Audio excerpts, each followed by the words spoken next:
How's it going, everybody? The Flash, Season 2, Episode 1, The Man Who Saved Central City review. Today, on the Razman's Reality.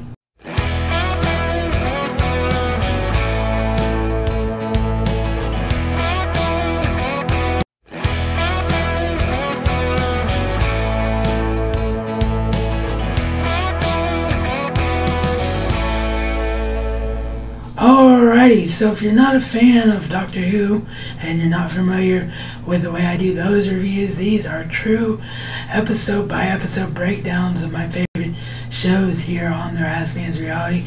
So if you have not seen the episode yet, do not watch this review or any of my television reviews until you do. As a matter of fact, usually don't watch any of my reviews unless they say non-spoiler in the title itself, because that's just the kind of reviewer that I am. So the episode opens up a couple of months after the finale of Season 1, and we see Barry dealing with the fallout of Central City, thinking he saved them from the singularity. And what I mean by dealing with the fallout is Barry is of the belief that he is not the true hero of that day.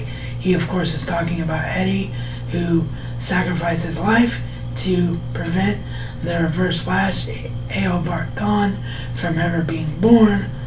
And also, we find out through the course of the episode that he is referring to Ronnie Raymond, one half of Firestorm, who actually went into the singularity to help Barry stop it.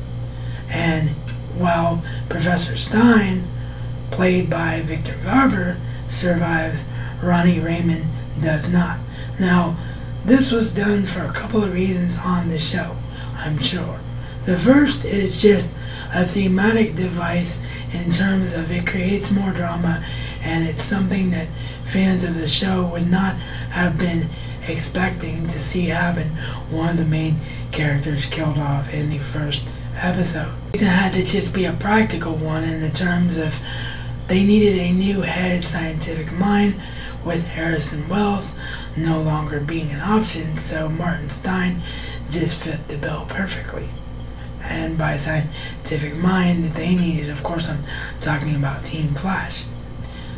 Thirdly, it's just something they had to do in terms of real life, because Robbie Amell's career in film is just taking off beyond belief, so he probably just didn't have the time anymore to commit to a television series. So what this is going to do is obviously pave the way for the Jason Rusch version of Firestorm on The Flash. So eventually we will see Martin Stein as part of the Firestorm Matrix again, because of course the ability to be Firestorm did not leave his body. He just needs another host to merge with, so we're going to see Jason Rusch probably sooner rather than later in this version of the Flash universe. That being said, I did really like his new dynamic as that scientific mind with Team Flash here in episode 1. Plus, Victor Garber is just great because he already has that history with DC. He, of course, played a great Sinestro in the movie Green Lantern First Flight, so he knows how to do DC characters really, really well. So, because Barry thinks that he's responsible for both Eddie and Ronnie's deaths, he has taken it upon himself to be the Flash alone. He doesn't want any of his friends helping him, and of course that is the theme of this episode. What are all his friends doing now? Well, Cisco's actually working hand in hand with Joe on the Metahuman Task Force, on the police force, and Caitlin has moved on to work at Mercury Labs. But of course, through the course of the episode, they all come back together because they deal with a metahuman that they cannot stop, or that Barry cannot stop on his own.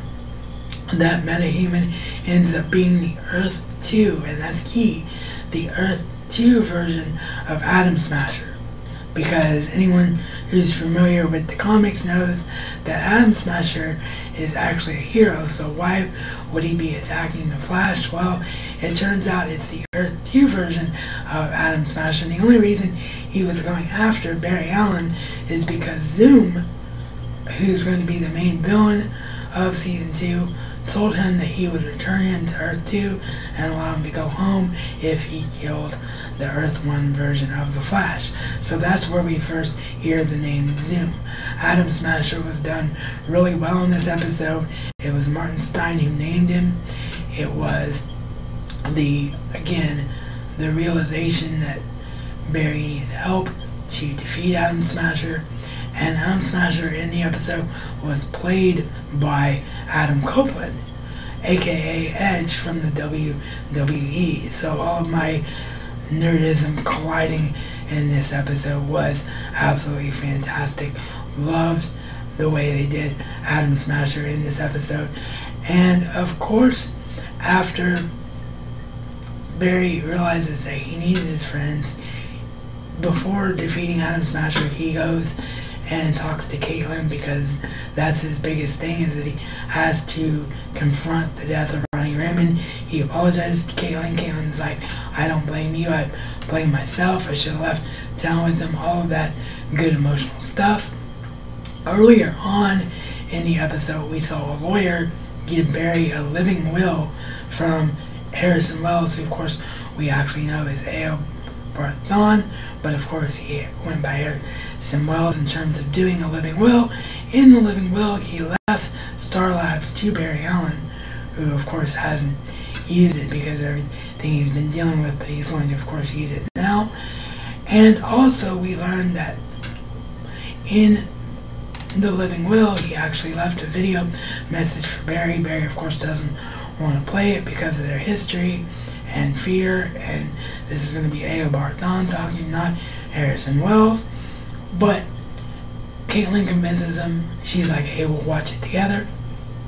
So when Barry watches this last will and testament of him, he starts talking as A.O. Barthon and admits that something went wrong, and he's like 15 years down the drain, blah, blah, blah, blah.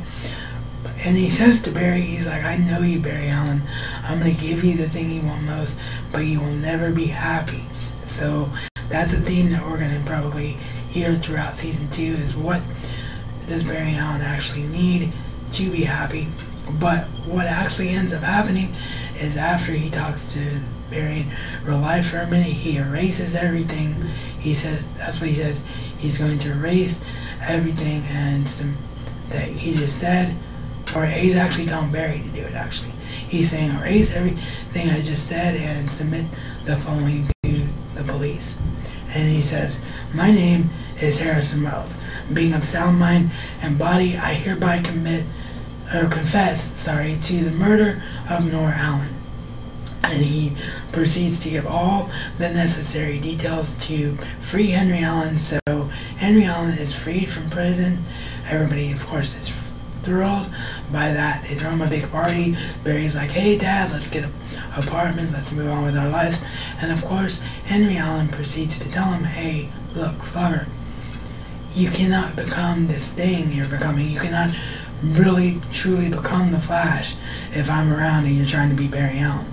Central City needs both Barry Allen and the Flash, and I can't give that to you because all I know is Barry Allen. So unfortunately, even when he wins, he loses, which again comes back to the theme of the thing you want most isn't going to make you truly happy. So that's going to come up again throughout the course of the season. And then this episode ends in the holy crap moment of the episode, and a great way to set up the arc of the season. We see the appearance and the debut in this universe of the Flash, in the Berlanti verse of Jay Garrett, who will of course go on to reveal himself as the Flash on Earth 2. So really, really great episode. Could not have been done better. Picked up every piece of momentum they had from the best season 1 I've ever seen on television in a long, long time, and just turned it up to from about here to about here. Barry has the white in the logo in his suit and everything. It's just gonna be fantastic. So you Flash heads, you let me know what you thought about it, of course, in the comment section down below or via my social media. And I, of course, will be back tomorrow with Arrow. And as always, thank you for watching, and I will see you all next time.